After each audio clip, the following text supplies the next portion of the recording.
કેમ છો વિદ્યાર્થી મિત્રો? સ્ટાન્ડર્ડ 10 ની અંદર આજે આપણે વાત કરવાના છીએ ચેપ્ટર નંબર 15 પ્રોબેબિલિટી એટલે કે સંભાવના.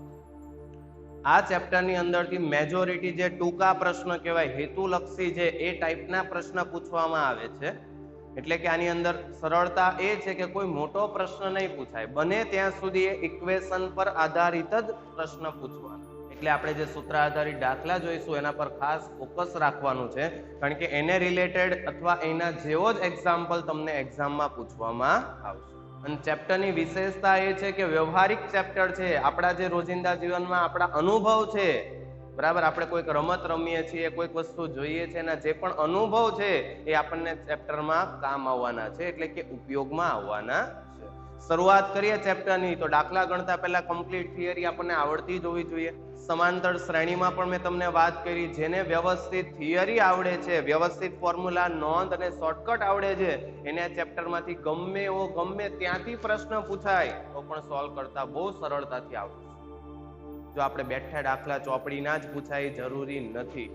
હા, મેજોરિટી 10 ની અંદર એ જ પૂછાય છે, મેજોરિટી તમને બેઠા જ દાખલા પૂછાય છે, પણ છતાંય કોઈ પ્રશ્ન અઘરો કરવા માટે સેજ પણ ચેન્જ કરે તો પણ આપણને સોલ્વ કરતા એટલી જ ઇફિશિયન્સી સાથે આવડતો હોવો જોઈએ. તો શરૂઆત કરીએ ચેપ્ટરની. તો સૌથી પહેલા વાત કરવી છે થિયરિકલ, કે આપણે જે સ્વાધ્યાયની અંદર દાખલા સોલ્વ કરવા છે એના માટે આપણને કયા કયા પદ સમજવા પડશે, કઈ નોંધ સમજવી પડશે, કયા સૂત્ર કામમાં આવવાના છે, કઈ રીતે લાગુ પડે છે, એ બધા વિશે આજે આપણે વાત કરવી છે. તો ભાઈ પહેલા નંબર પર છે યાદચ્છિક પ્રયોગ. પહેલા નંબર પર કોણ છે? યાદચ્છિક પ્રયોગ. એની વ્યાખ્યા મેં તમને કરી દીધી. જે પ્રયોગના તમામ શક્ય પરિણામ આપણે જાણીએ છીએ, જો ખાસ ધ્યાન રાખે, જે પ્રયોગના તમામ શક્ય પરિણામ, શક્ય પોસિબલ આઉટકમ્સ, હા, તમામ શક્ય પરિણામ એટલે ટોટલ પોસિબલ આઉટકમ્સ, એટલે એના જેટલા પણ પરિણામ આવી શકે એવું છે એ બધું વિચારવાનું. તો જે પ્રયોગના તમામ શક્ય પરિણામ આપણે જાણીએ છીએ, પરંતુ પ્રયોગના અંતે, અંતે એટલે ફાઇનલી કયું પરિણામ મળશે તે ચોક્કસપણે અગાઉથી કહી શકાતું નથી. જો જેના પર રાઉન્ડ અને લીટી કરું છે ખાસ ધ્યાન રાખે, જે પ્રયોગના તમામ શક્ય પરિણામ આપણે પહેલેથી જાણીએ છીએ, પણ પ્રયોગના અંતે કયું પરિણામ આવવાનું એ આપણને એક્ઝેક્ટ ખબર નથી, તે પ્રકારના પ્રયોગને યાદચ્છિક પ્રયોગ કહે છે. ફરીથી એક વખત રિવાઇઝ કરાવું. શું કહેવા માંગે છે? જે પ્રયોગના તમામ શક્ય પરિણામ આપણે જાણીએ છીએ, પરંતુ જ્યાં સુધી પ્રયોગ પતશે નહીં એટલે એના અંતે કયું પરિણામ આવશે એ આપણને ખબર નથી, તો એ પ્રકારના પ્રયોગને યાદચ્છિક પ્રયોગ કહે છે. સર, એટલે શું કહેવા માંગે છે? મેં તમને પહેલા જ કીધું, રોજિંદા જીવનની અંદર આપણે જે પણ અનુભવ કરીએ છીએ એ જ બધા આપણને કામ આવશે. આઈપીએલ ચાલે છે, સરસ. ચેન્નઈ સુપર કિંગ્સ સામે છે મુંબઈ ઇન્ડિયન્સ, બરાબર. હા, રોહિત શર્મા આવી જાય છે, ધોની આવી જાય છે, ટોસ ઉછાળવાનો ટાઈમ થઈ જાય છે, બરાબર. કારણ બેટિંગ કે બોલિંગ ચૂઝ તો કરવી પડે ને, સિલેક્ટ કરવી પડે. તો પેલો એમ્પાયર આવે છે, ધોની છે, રોહિત શર્મા છે, સિક્કો ઉછાળે છે. આપણને બધાને ખબર છે ક્યાં તો છાપ પડવાની અથવા કાટ, એટલે કે હેડ અથવા ટેલ. આપણને પહેલેથી ખબર છે સિક્કો ઉછાળે છે એટલે ક્યાં તો છાપ પડશે અથવા શું પડશે? કાટ, બરાબર. પરંતુ આપણને અગાઉથી ખબર હોય છે કે આના પર છાપ જ આવવાની છે. અંતે કયું પરિણામ આવશે પહેલેથી આપણે કહી શકીએ નહીં. આપણે એક ધારણા કહી શકીએ કે ભાઈ સિક્કો ઉછાળે છે, ક્યાં તો છાપ પડશે, અથવા આપણે એવી પણ ધારણા કરીએ કે સિક્કો ઉછાળે કાટ જ પડશે, પણ શું પડશે એ પહેલેથી નિશ્ચિત હોતું નથી. ધારો કે હવે એ જ આઈપીએલ શરૂ થઈ જાય છે, બરાબર. તો રમવાની શરૂઆત થઈ છે, આપણને પહેલેથી ખબર છે ક્યાં તો ચેન્નઈ જીતે અથવા હારે, બરાબર. આપણને પહેલેથી શું ખબર છે? ક્યાં તો જીતે અથવા હારે. જો હું આદર્શ સ્થિતિની વાત કરું છું, હા, નકર કોઈક વિદ્યાર્થી શરૂ કરે, સર મેચ ટાઈ પણ થઈ શકે, વરસાદનું વિઘ્ન આવી શકે, અન્ય કોઈ પણ પ્રોબ્લેમ આવી શકે. સરસ, કઈ વાંધો નહીં. તો 3 શક્યતા વિચારીએ. ક્યાં તો ચેન્નઈ સુપર કિંગ જીતે અથવા હારે અથવા મેચ ડ્રો થાય. આ 3 શક્યતા, ક્યાં તો જીતે અથવા હારે અથવા ડ્રો થાય. પણ તમે શરૂઆતથી કહી શકો કે શ્યોર જીતવાનું જ છે. આપણે થોડા કઈ બુકી છીએ, આપણે મેચ બુક કરીને બેઠા છીએ, આવું જ થશે, આટલા પૈસા આપ્યા છે, આમ જ થવું જોઈએ, એવું તો કઈ થવાનું નથી. એટલે 3 શક્યતા હોય, ક્યાં તો ચેન્નઈ સુપર કિંગ જીતે અથવા હારે અથવા મેચ ડ્રો થાય. એ જ રીતે કોઈક મુંબઈના ફેવરમાં હોય તો એમ બોલે અહીં મુંબઈ જીતવાનું જ છે, પણ એ અગાઉથી કોઈ કહી જ ન શકે. શક્યતા હોય ક્યાં તો મુંબઈ જીતે અથવા હારે અથવા મેચ ડ્રો થાય, એને કહેવાય પ્રયોગના તમામ શક્ય પરિણામ. મુંબઈ રમે છે ચેન્નઈ સામે તો શક્ય પરિણામ કયા? ક્યાં તો એ જીતી જાય અથવા તે હારી જાય અથવા તે મેચ ડ્રો થાય. પરંતુ પ્રયોગના અંતે કયું પરિણામ મળશે? એ જીતશે જ, એ હારશે જ, એ મેચ ડ્રો જ થશે, એ ચોક્કસપણે અગાઉથી કહી શકાતું નથી. તે પ્રકારના પ્રયોગને શું કહેવાય? યાદચ્છિક પ્રયોગ. આપણે સાપ સીડી રમવા બેસીએ છીએ, પાસાનો ઉપયોગ કરીએ છીએ, બરાબર? તો ધારો કે આપણા હાથમાં એક પાસો છે, આપણને ખબર છે પાસા પર કુલ શક્યતા, આપણે પાસો ફેંકીએ એટલે શક્ય પરિણામ કયા આવવાના? ક્યાં તો 1 પડે અથવા 2 પડે અથવા 3 પડે અથવા 4 પડે અથવા 5 પડે અથવા 6 પડે. કારણ કે પાસો એક ક્યુબ છે, સમઘન છે, 6 સાઈડ છે અને 6 બાજુ પર એક એક અંક નિર્દેશિત કર્યા હોય અથવા રાઉન્ડ કરીને દર્શાવ્યું હોય. 1 આવશે, 2, 3, 4, 5, 6. એટલે આપણને ખબર છે પાસો ફેંકીએ છીએ એટલે ક્યાં તો 1 આવે, 2 આવે, 3 આવે, 4 આવે, 5 આવે અથવા 6 આવે. પણ અગાઉથી આપણે કહી શકીએ કે ભાઈ પાસો ફેંકીએ 3 જ આવે. આપણે થોડા કઈ મામા શકુની છીએ. તો પડે છે તમને કે ભાઈ ઈચ્છાધારી એટલા એના અંક જોઈએ તેટલા જ અંક આવે? જરૂરી નથી. એટલે જે પ્રયોગ વિશે આપણે પહેલેથી જાણીએ છીએ એના તમામ શક્ય પરિણામ જાણીએ છીએ, પણ પ્રયોગના અંતે કયું પરિણામ આવશે આપણને ખબર નથી. હા, આપણે પત્તા રમવા બેસીએ છીએ, બરાબર? 4 જણા છીએ. હવે એકની ઉત્તર થાય છે, એક જણો ઉતરે છે, બીજો જણો ઉતરે છે, તો આપણને પહેલેથી એવી શક્યતા હોય કે આ વ્યક્તિ પાસે કાળીનો એક્કો હશે. કુલ 52 પત્તા છે, બધાના ભાગે 13 પત્તા છે, બરાબર? આપણે મીંડી રમવાની શરૂઆત કરીએ છીએ તો ભાઈ આ ભાઈએ એક ગલ્લો નાખી દીધો, એકે મીંડી નાખી દીધી, એકે રાણી નાખી દીધી. હવે બધા એવું વિચારે છે કે આની પાસે કાળીનો એક્કો હોવો જોઈએ. શક્યતા એની પાસે કાળીનો એક્કો પણ હોઈ શકે, બાદશાહ હોઈ શકે, લાલનો એક્કો, લાલનો બાદશાહ, કોઈ શક્યતા હોઈ શકે ને. પણ એના પ્રયોગના અંતે જ્યાં સુધી એ પહેલું પત્તું ઉતરે નહીં ત્યાં સુધી એક્ઝેક્ટ કયું પરિણામ આવશે એ આપણે નક્કી કરી શકતા નથી. હા, શક્યતા કહી શકે કે આવું હોઈ શકે, પણ એવું જ થશે એવું અગાઉથી કહી શકતા નથી. આ પ્રકારના તમામ પ્રયોગને શું કહેવાય છે? યાદચ્છિક. એટલે એક વિદ્યાર્થીનો કોન્સેપ્ટ સ્પષ્ટ હોવો જોઈએ, કારણ કે આ શબ્દનું બહુ વર્ચસ્વ છે. આપણે દાખલા ગણશું એટલે ખબર પડશે આપણને. તમામ શક્ય પરિણામ પહેલેથી ખબર હોવા જોઈએ. તો ભાઈ યાદચ્છિક પ્રયોગ કોને કહેવાય? તો જે પ્રયોગના તમામ શક્ય પરિણામ આપણે જાણીએ જ છીએ. પાસો ફેંકવાના છે, 1 થી 6 માંથી જ કોઈ અંક આવવાનો છે, પણ અંતે કયું પરિણામ મળશે તે આપણને પહેલેથી ખબર જ નથી. સિક્કો ઉછળે છે, ખબર છે છાપ અથવા કાટ જ આવશે, પણ પહેલેથી ખબર નથી કે છાપ જ આવશે. અંતે કયું પરિણામ આવે આપણે અગાઉથી જાણતા નથી. આ શક્યતા જાણીએ છાપ અથવા કાટ, પણ છાપ જ આવે એવું શ્યોર કહી શકતા નથી. આ પ્રકારના તમામ પ્રયોગને શું કહેવાય? યાદચ્છિક પ્રયોગ. આગળ બીજા નંબર પર આપણે વાત કરવી છે નિદર્શ અવકાશ. હવે નિદર્શ અવકાશ કોને કહેવામાં આવે છે એ બહુ અગત્યનું છે. એ કોઈ જગ્યાએ તમને પાઠ્યપુસ્તકમાં જોવા નહીં મળે. જ્યારે તમે આગળ ભવિષ્યમાં ભણશો 11, 12 સાયન્સ ત્યારે આ શબ્દથી અવગત થશો, પણ એના રિલેટેડ આપણને આ ચેપ્ટરમાં ખૂબ મદદ મળશે. એટલે આપણે એ પણ જોવાનું છે. નિદર્શ અવકાશ કોને કહેવાય? તો જુઓ, હમણાં આપણે જોઈએ યાદચ્છિક પ્રયોગ. એ યાદચ્છિક પ્રયોગના તમામ શક્ય પરિણામના ગણને એનો એક શું બનાવવાનો? ગણ. જેટલા પણ શક્ય પરિણામ છે, જો શરૂઆતમાં જ લખ્યું હતું, જે પ્રયોગના તમામ શક્ય પરિણામ આપણે જાણીએ છીએ એટલે તમામ શક્ય પરિણામ ભેગા કરવાના, એનો શું રચવાનો? ગણ. અને જે ગણ બને એને શું કહેવાય? નિદર્શ અવકાશ. હા, કારણ એમાંથી જ તમને સંભાવના પૂછવામાં આવશે. આ વસ્તુ આવે એની સંભાવના કેટલી, આ જ આવે તેની સંભાવના કેટલી, એ બધું લખતા પહેલા તમને પહેલા ખબર હોવી જોઈએ કે કુલ શક્ય પરિણામ કેટલા આવવાના. ફોર એક્ઝામ્પલ લઈએ એટલે ખબર પડે. નિદર્શ અવકાશ લખવો છે તો સિક્કો ઉછાળતા મળતો નિદર્શ અવકાશ બોલો કયો હોય? સિક્કો ઉછાળવા પ્રયોગ થઈ ગયો. હવે એના શક્ય પરિણામ કયા? સિક્કો ઉછાળીએ છીએ તો 2 જ શક્ય. જો હા, આમાં આદર્શ સ્થિતિ વિચારવાની. કોઈ એમ નહીં કહેવાનું સિક્કો સર ઊભો પડે તો આમાંય નથી પડતો, આમાંય નથી પડતો, આમ પડે તો. એ અત્યારે આદર્શ સ્થિતિની વાત કરીએ છીએ. મેજોરિટી એવું ક્યારેય બનવાનું નથી. તો ભાઈ સિક્કો ઉછાળતા મળતો નિદર્શ અવકાશ, તો સિક્કો ઉછાળો એટલે ક્યાં તો હેડ પડે અથવા ટેલ પડે, એટલે છાપ અથવા કાટ. તો શું લખ્યું છે? યાદચ્છિક પ્રયોગના તમામ શક્ય પરિણામ. તો શક્ય પરિણામ કયા? છાપ અથવા કાટ. એના વડે રચાતો ગણ એટલે એને આપણે કરલી બ્રેકેટ એટલે કે છગડિયા કૌંસમાં લખીએ એટલે ગણ સિદ્ધાંતના નિયમ પ્રમાણે કોણ બને? ગણ. અને આને કહેવાય સિક્કો ઉછાળવાની પ્રક્રિયા સાથે સંકળાયેલો નિદર્શ અવકાશ. આ તો મેં એક સિક્કો ઉછાળ્યો, જોવો આગળ. બે સિક્કા ઉછાળતા મળતો નિદર્શ અવકાશ. હા, હવે આપણે એક સાથે બે સિક્કા ઉછાળીએ છીએ તો બોલો કેટલી શક્યતા આવવાની? કારણ કે કીધું ને નિદર્શ અવકાશ કોને કહેવાય? જે પણ તમે પ્રયોગ કરો છો એના તમામ શક્ય પરિણામ. તો એક સિક્કો અહીંયાથી ઉછાળો, એક સિક્કો અહીંયાથી ઉછાળો, બોલો ક્યાં તો બંને પર શું આવશે? છાપ. અથવા આના પર છાપ આવે તો આના પર કાટ આવે, અથવા આના પર છાપ આવે તો આના પર કાટ આવે, અથવા બંને પર કાટ આવે. ફરીથી ચાર પરિણામ આવવાના. કયા ચાર પરિણામ આવવાના? આ તમે પહેલો સિક્કો સમજી લ્યો, આ બીજો સિક્કો સમજી લ્યો. તો જેવા જમીન પર પડે ઉછાળ્યા પછી તો ક્યાં તો અહીંયા હેડ, અહીંયા પણ હેડ એટલે બંને પર છાપ. પહેલા પર છાપ આવે, બીજા પર કાટ આવે, અથવા પહેલા પર કાટ આવે, બીજા પર છાપ આવે, અથવા બંને પર કાટ આવી શકે. બોલો આના સિવાયની કોઈ શક્યતા છે? એટલે હું તમને એ કહેવા માંગુ છું કે એક સિક્કો ઉછાળો તો બે શક્યતા, ક્યાં તો છાપ અથવા કાટ.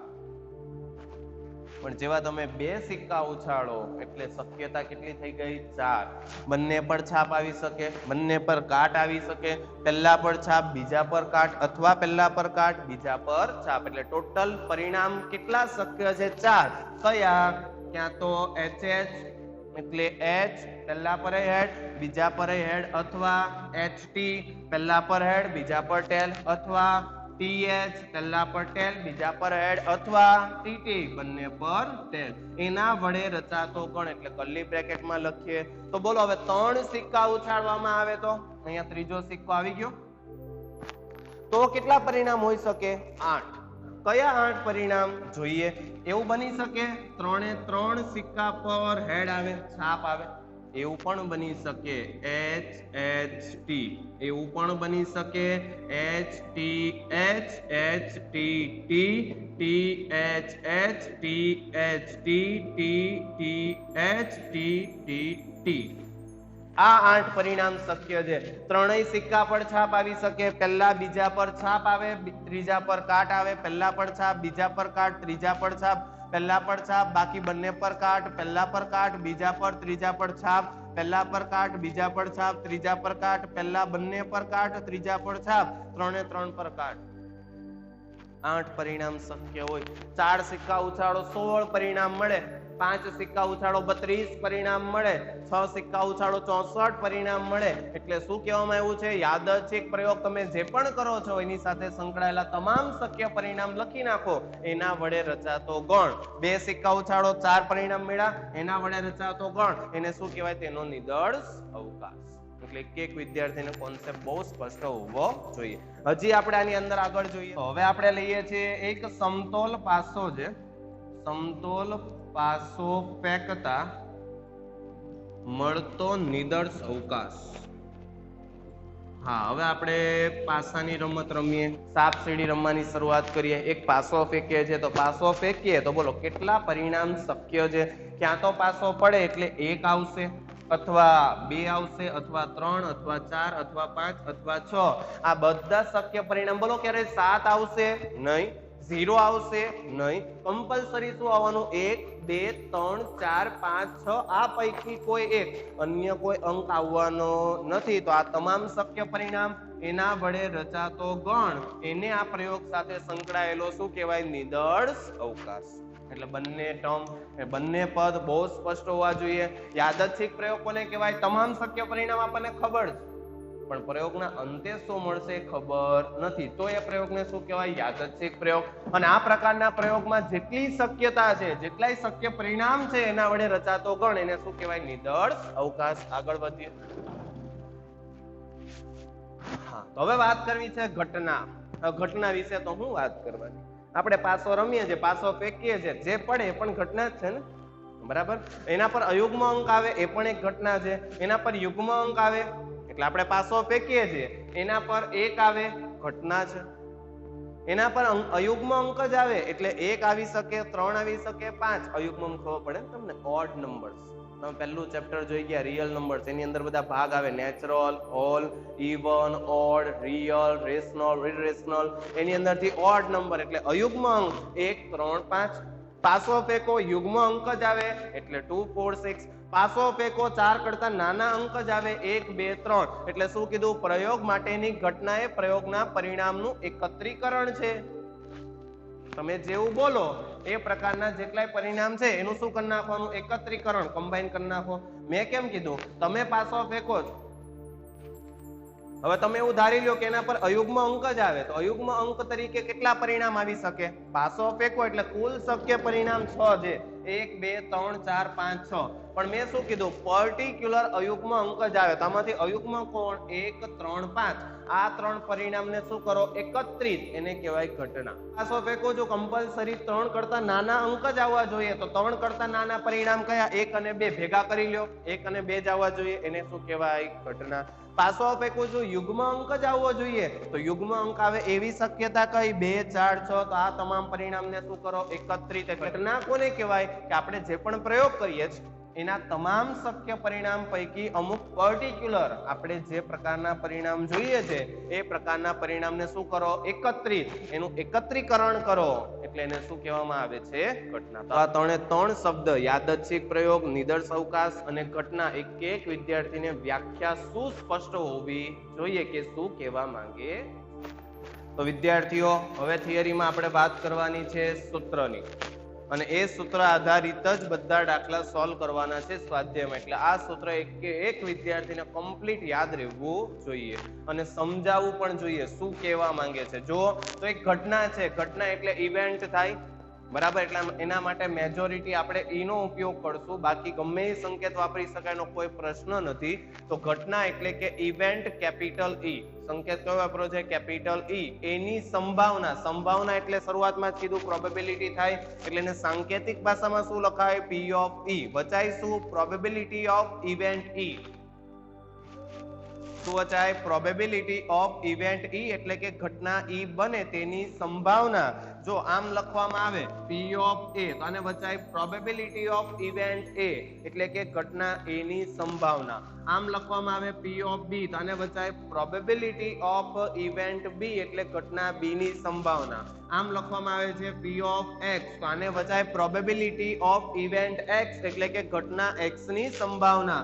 ઇવન તમને આમ લખવામાં આવે છે પી ઓફ આર, તો આને વચાય પ્રોબેબિલિટી ઓફ ઇવેન્ટ આર એટલે કે ઘટના આર ની સંભાવના. એટલે કોઈ પણ સંકેત વાપરી શકાય. અહીંયા આપણે ઈ લીધું છે એટલે શું લખ્યું છે? પ્રોબેબિલિટી ઓફ ઈ એટલે કે ઘટના ઈ ની સંભાવના.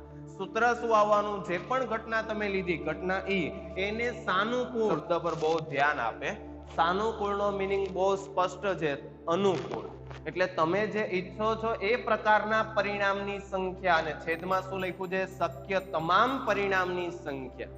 હમણાં આપણે વાત કરીએ એ પ્રમાણે ચેન્નઈ અને મુંબઈની ક્રિકેટ મેચ રમાય છે, બરાબર? તમારી ઈચ્છા એ છે કે મુંબઈ જીતે, તો એને કહેવાય સાનુકૂળ પરિણામ. પણ શક્ય પરિણામ કયા હોય? મુંબઈ પણ જીતી શકે અથવા ચેન્નઈ પણ જીતી શકે, બરાબર? એટલે કુલ શક્ય પરિણામ તો 2 કહેવાય ને, પણ એમાંથી તમારે જે સાનુકૂળ પરિણામ છે એની સંખ્યા કેટલી? 1. તેની સંભાવના થઈ જાય 1/2. કોઈ પણ ઘટનાની સંભાવના એટલે શું થાય? એ જે ઘટના લીધી છે એને અનુકૂળ, એને સાનુકૂળ જેટલા પણ પરિણામ છે એની સંખ્યા ભાગાકારમાં આવવાનું. શક્ય તમામ પરિણામની સંખ્યા. આપણે જે સાનુકૂળ પરિણામ છે એને હું સ્મોલ r વડે દર્શાવીશ, કુલ શક્ય પરિણામને n વડે દર્શાવીશ. તો સાંકેતિક ભાષા પ્રમાણે સૂત્ર શું બનવાનું? p of e = r upon n, જ્યાં r એટલે શું છે? ઘટના સાથે સંકળાયેલા સાનુકૂળ, એટલે આપણી ઈચ્છા છે એવા પરિણામની સંખ્યા, અને ડિવાઈડ બાય શું છે? n, જ્યાં n કોણ છે? કુલ પરિણામની સંખ્યા.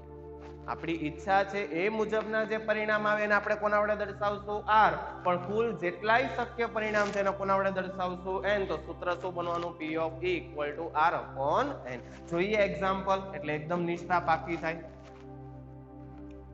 તો પહેલું જ લીધું છે ઇવેન્ટ ઈ. ઇવેન્ટ માટે અહીંયા સંકેત મેં કયો વાપર્યો છે? ઈ. પાસો ઉછાળતા અંક 1 આવે ને તે ઘટના.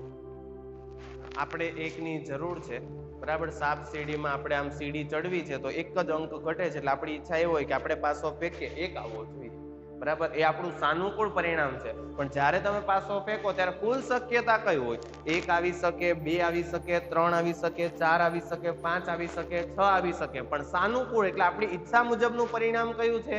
1 આવે એ. તો એક વખત પાસો ફેંકો એના પર 1 આવે એવી શક્યતા કેટલી વખત હોય? 1 વખત હોય. એટલે અહીંયા સૂત્ર બને P of E equal to R upon N. આપણે જોઈએ છે અંક 1 આવે તો 1 થી 6 માં 1 કેટલી વાર આવે? કારણ કે કુલ પરિણામ કેટલા? 1 2 3 4 5 6 6 એમાં 1 કેટલી વાર આવે? 1 વખત. એટલે ઉપર આવવાનું 1 ડિવાઈડ બાય કુલ પરિણામની શક્યતા 6. એટલે આન્સર આવવાનો 1/6. એટલે એની સંભાવના કેટલી કહેવાય? 1/6. આગળ વધીએ. પાસો ઉછાળતા અયુગ્મ અંક આવે 3 જગ્યાએ સીડી છે. 1 પડે તોય સીડી ચડાય એમ છે, 3 પડે તોય સીડી ચડાય એમ છે, 5 પડે તોય સીડી ચડાય એમ છે. પણ જો યુગ્મ આવી ગયું 2 4 6 તો ડંક પડે એમ છે. એટલે તમે પાછા ધકેલાવ એમ છો. એટલે તમારી ઈચ્છા એ છે કે હવે કમ્પલસરી પાસો ફેંકું ને એટલે ગમે અયુગ્મ અંક આવે, ભલે 1 આવે, 3 આવે કે 5 આવે, વાંધો નથી. તો અત્યારે મેં ઘટનાને કોના વડે દર્શાવી છે? f. તો એની સંભાવના એટલે લખાય P of f. જો અલગ અલગ સંકેત સ્પષ્ટ કરાવું છે એટલે મેં અલગ અલગ ધાર્યું છે. E f ગમે પૂછી શકાય. તો P of a equal to, હવે આપણે પાસો ઉછાળીએ એટલે કુલ પરિણામ કેટલા આવવાના? n તરીકે 6. આપણને ખબર છે કયા? 1 2 3 4 5 6. એટલે પહેલા નિદર્શ અવકાશ ચલાવી દીધો. આપણને ખબર છે આટલી જ શક્યતા છે. બોલો એમાંથી અયુગ્મ અંક કયા? 1 3 5. તો અયુગ્મ અંક આવે એટલે સાનુકૂળ પરિણામ થયા. તો એની સંખ્યા કેટલી? 1 2 3. તો અહીંયા આવે 3. અહીંયા શું હતું? 1 જ આવે તો 1 કેટલી વાર આવે? 1 વખત આવે એટલે આપણે લખ્યું 1/6. આની અંદર શું આવે? 1 અથવા 3 અથવા 5. તો 3 3 સ્વીકાર્ય છે. તો 3/6 આન્સર આવવાનો 1/2. આન્સર શું આવવાનો? 1/2. ધારો કે એ રીતે લખ્યું હોત કે પાસો ઉછાળતા 5 કરતા નાનો અંક આવે, તો 5 કરતા નાનો અંક આવે એટલે કોણ આવી શકે? 1 અથવા 2 અથવા 3 અથવા 4 આવે. તો ઉપર મારે લખવું પડે 4 અને ડિવાઈડ બાય શું લખવું પડે? કેવું લઈએ કે પાસો ઉછાળતા 5 કરતા મોટો અંક જ આવે. તો 5 કરતા મોટો અંક માત્ર કોણ? 6. એટલે 6 આવે એની શક્યતા કેટલી? 1. આપણે જે પરિણામ જોઈએ 6 એ કેટલી વખત આવી શકે? 1 વખત. ને ડિવાઈડ બાય શું આવે? 6. એટલે ફરીથી આન્સર શું આવે? 1/6. એટલે જે પ્રકારે પ્રયોગ પૂછ્યો છે એ પ્રમાણે સૂત્ર કમ્પ્લીટ આવડતું હોવું જોઈએ. આપણી જે ઈચ્છા છે ને એટલે કે જે સાનુકૂળ પરિણામ છે ને એની સંખ્યા ઉપર લખો અને કુલ પરિણામની સંખ્યા હંમેશા ક્યાં લખી નાખવાની? નીચે. આગળ વધીએ. 2 સિક્કા ઉછાળતા બંને પણ છાપ આવે તે ઘટના કોના વડે દર્શાવી છે? B. એટલે પ્રોબેબિલિટી ઓફ B ફાઇન્ડ કરવાનું થયું. ઘટના B ની સંભાવના. તો 2 સિક્કા ઉછાળવાના છે. તો 2 સિક્કા ઉછાળો એટલે શું આવી શકે? ક્યાં તો બંને પડછાપ આવી શકે. હમણાં જોઈ ગયા નિદર્શ અવકાશમાં પહેલા પડછાપ, બીજા પર કાટ, પહેલા પર કાટ, બીજા પડછાપ, બંને પર કાટ. બોલો 4 શક્યતા છે. એમાંથી આપણે શું જોઈએ છે? બંને પડછાપ આવે. તો જો તો બંને પડછાપ ક્યાં આવે છે? આમાં એકમાં જ આવે છે ને, બીજા કોઈમાં આવે છે નહીં. તો R તરીકે શું થઈ ગયું? 1. બરાબર. અને કુલ પરિણામ કેટલા? 4. એટલે આન્સર આવે 1/4. હવે જો બહુ સ્પષ્ટતાથી સમજે, મેં આવું લખ્યું હોત 2 સિક્કા ઉછાળતા પહેલા સિક્કા પર છાપ જ આવે. ફરીથી 2 સિક્કા ઉછાળતા પ્રથમ સિક્કા પર છાપ જ આવે. તો પ્રથમ સિક્કા પર છાપ આવે એટલે આ પણ સ્વીકાર્ય છે, આ પણ સ્વીકાર્ય છે. તો મારે અંશમાં લખવું પડે 2. તો સાનુકૂળ પરિણામ કેટલા? 2. ડિવાઈડ બાય તો 4 જ આવવાનું. કુલ શક્યતા જે છે એ ક્યારેય બદલાવાની નથી.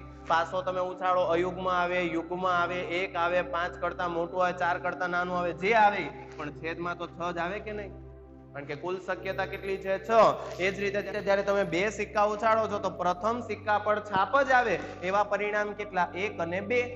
બરાબર. તો અંશમાં શું આવે? 2 અને છેદમાં શું આવે? 4. એટલે એક વિદ્યાર્થીના કોન્સેપ્ટ બહુ સ્પષ્ટતાથી આવડતો હોવો જોઈએ. આગળ વધીએ. તો ભાઈ પત્તામાંથી એકો જ આવે તે ઘટના. તો હવે શું કીધું છે? પત્તામાંથી એકો જ આવે. એકાની જ જરૂર છે ને એકો જ આવવો જોઈએ. ગમે એનો આવે, ફુલ્લીનો આવે, ચરકોટનો આવે, લાલનો આવે, કાળીનો આવે, એનો વાંધો નથી, પણ એકો જ આવવો જોઈએ. તો જો વિચારો તો આ ઘટનાની સંભાવના એટલે P of A લખાય. તો પહેલા તો મને એ કહો પત્તા કુલ શક્યતા કેટલી? કુલ શક્ય પરિણામ 52 કહેવાય. કઈ રીતે 52 કહેવાય? આપણને ખબર છે ફુલ્લીના કેટલા પત્તા? 13. ચોકટના કેટલા? 13. લાલના 13, કાળીના 13. ટોટલ પત્તા કેટલા? 52. તો કુલ શક્ય પરિણામ કેટલા? 52. પણ એમાંથી એકા કેટલા આવે? તો પ્રત્યેકમાં એક એક. પુલ્લીનો એકો આવે, કાળીનો એકો આવે, ચોખટનો એકો આવે, લાલનો એકો આવે. તો આપણે એવું કીધું છે પત્તામાંથી એકો જ આવે તો એકા તો 4 આવે કે નહીં? તો ઉપર આવે 4 ડિવાઈડ બાય 52, આન્સર આવે 1/13. કારણ કે 13 કોમન કેન્સલ. જો મેં આવું લખ્યું હોત પત્તામાંથી લાલનો જ એકો આવે તે ઘટના, તો બોલો લાલનો એકો 52 માંથી કેટલી વાર આવે? એક વખત આવે, એટલે ઉપર મારે 1 લખવું પડે.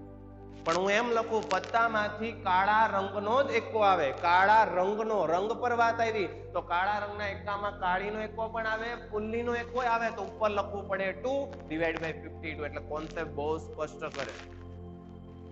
ખાલી એકા લખું છું તો 4 આવે, કાળીનો એકો લખું છું તો પર્ટિક્યુલર 1 આવે, પણ કાળા રંગનો એકો લખું તો અંશમાં શું લખવું પડે? 2 ડિવાઈડ બાય તો હંમેશા શું આવવાનું? 52, કારણ કે કુલ પત્તાની સંખ્યા કેટલી હોય? 52. આગળ વધીએ. એક્સ ઇવેન્ટને શું નામ આપ્યું છે? Capital x. શું કીધું છે? 2 પાસા ફેંકો. હવે 2 પાસા ફેંકો એટલે પહેલા વિચાર લેવાનું પરિણામ કેટલા આવે. તો એક પાસા પર કેટલી શક્યતા હોય? 1 2 3 4 5 6. અને બીજા પાસા પર શક્યતા કઈ? 1 2 3 4 5 6. એટલે કુલ પરિણામ આવવાના 36. પહેલા હું તમને કુલ પરિણામની વાત કરી દઉં. 36. સર કઈ રીતે 36? જો બંને પાસા પર 1 આવી શકે એટલે પહેલી શક્યતા 1 1 કહેવાય. પહેલા પાસા પર 1 આવે, બીજા પર 2 આવે, પહેલા પર 1, બીજા પર 3, પહેલા પર 1, બીજા પર 4, પહેલા પર 1, બીજા પર 5, પહેલા પર 1, બીજા પર 6. બોલો એકને સંગત 1 આવી શકે, 2 આવી શકે, 3 આવી શકે, 4 આવી શકે, 5 આવી શકે, 6 આવી શકે. એટલે પહેલા પાસા પર 1 હોય ત્યારે બીજા પાસા પર ગમે એ અંક આવે એની શક્યતા 6. એ જ રીતે હવે પહેલા પાસા પર 2 પડે તો બીજા પાસા પર 1 આવી શકે, 2 આવી શકે, 3 આવી શકે, 4 આવી શકે, 5 આવી શકે, 6 આવી શકે. ધારો કે પહેલા પાસા પર 3 પડે તો બીજા પર 1 2 3 4 5 6. હવે જો સમજાઈ જવું જોઈએ, હજી ભવિષ્યમાં આપણે આની વધારે ડિટેલમાં વાત કરશું, પણ અત્યાર પૂરતું સ્પષ્ટ કરે. શક્યતા કુલ 36 શું કામ થઈ? 1 ને સંગત 6, 2 ને સંગત 6, 3 ને સંગત 6, 4 ને સંગત 6, 5 ને સંગત 6, 6 ને સંગત 6. એટલે કુલ પરિણામ કેટલા? 36. પણ એમાંથી આપણે શું જોઈએ છે? 2 પાસા ફેંકતા બંને પર 1 જ આવે. બોલો આ મેં તમારી સામે 18 પરિણામ તો લખી નાખ્યા છે, એમાં બંને પર 1 આવે એ બને કયો? હવે આની આગળ વધો તો 4 1 4 2 4 5 અપ ટુ 4 6 સુધી જાય. એના પછી 5 1 5 2 5 3 અપ ટુ 5 6. એના પછી 6 1 6 2 અપ ટુ 6 6. બોલો બંને પર 1 આવે એવું માત્ર તમને કેટલી વાર જોવા મળે? તમારે જે ઈચ્છા છે પરિણામ કેટલી વાર જોવા મળે? માત્ર 1 વાર. એટલે આન્સર આવે p of x equal to 1/36. આ 36 શું દર્શાવે? 2 પાસા ફેંકો ને કુલ શક્યતા, ક્યાં તો બંને પર 6 આવી શકે, પહેલા પર 1 બીજા પર 2 આવી શકે, પહેલા પર 2 બીજા પર 4 આવી શકે, પણ બંને પર 1 આવે એની શક્યતા માત્ર કેટલી? 1. એટલે સાનુકૂળ પરિણામની સંખ્યા કેટલી? 1. પણ શક્ય પરિણામની સંખ્યા કેટલી? 36. તો આ ઘટનાની સંભાવના કેટલી થાય? 1/6. તો એક વિદ્યાર્થીને જે વ્યવહારિક નોલેજ છે રોજિંદા જીવનનું એ બહુ ક્લિયર હોવું જોઈએ. આપણે જે પત્તા રમીએ છીએ, સિક્કો ઉછાળીએ છીએ, એના જે પણ પરિણામ આજ સુધી આપણે અનુભવ કર્યા છે એ અનુભવનો આની અંદર પ્રબળ ઉપયોગ કરવાનો છે. તો ભાઈ કોઈ પણ ઘટનાની સંભાવના એટલે શું થાય? એ ઘટના સાથે સંકળાયેલા સાનુકૂળ પરિણામ, આપણી ઈચ્છા છે એ પ્રકારના પરિણામની સંખ્યા r ડિવાઈડ બાય તમામ પરિણામની સંખ્યા એટલે કે n. એટલે આજના લેક્ચર પ્રમાણે 4 વસ્તુ યાદચ્છિક પ્રયોગ, નિદર્શ અવકાશ, ઘટના અને કોઈ પણ ઘટનાની સંભાવના, આટલું એક વિદ્યાર્થીને બહુ ક્લિયર હોવું જોઈએ. કોઈ પણ જગ્યાએ અટવાય તો ફરીથી વિડીયો રિવાઇઝ કરે, ફરીથી વસ્તુ સમજે, પણ આટલી વસ્તુ પહેલા બહુ સ્પષ્ટ હોવી જોઈએ. કારણ જેને થિયરી સમજાઈ ગઈ અને દાખલામાં કોઈ પ્રશ્ન આવવાનો નથી.